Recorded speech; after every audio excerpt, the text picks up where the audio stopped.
நீதியாய் ஆசீர்வதிக்க விரும்புகிறார். அவருடைய வார்த்தை உன்னை ஆசீர்வதிக்க விரும்புகிறது. கர்த்தருடைய ஆசீர்வாதம் ஐஸ்வர்யத்தை தரும், அதோடு அவர் வேதனையை கூட்டார். ஆண்டவரோடு கொடுத்திருக்கிற ஆசீர்வாதத்துல வேதனை இருக்காதுங்க, அந்த ஆசீர்வாதத்துல சுகம் இருக்கும். ஆனா பிசாசு கொடுக்கிறதுல ஆசீர்வாதம் இருக்கும், அதுல சுகம் இருக்காது, அதுல நிம்மதி இருக்காது, அதுல ஆசீர்வாதத்தை நீ பார்க்க முடியாது. ஆசீர்வாதம் என்பதே வேற, வசதி என்பது வேற. வசதிகள் வேற, ஆசீர்வாதம் வேற.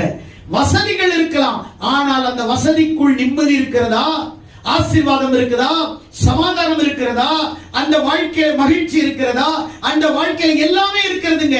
ஆனா மனிதனுக்கு தேவை இவைகளை அனுபவிக்கிறதுக்கு சந்தோஷம் தேவை, இவைகளை ஏற்றுக்கொண்டு வாழ்வதற்கு மகிழ்ச்சி தேவை. ஆனால் மகிழ்ச்சி மட்டும் பிசாசு கொடுக்க மாட்டான்.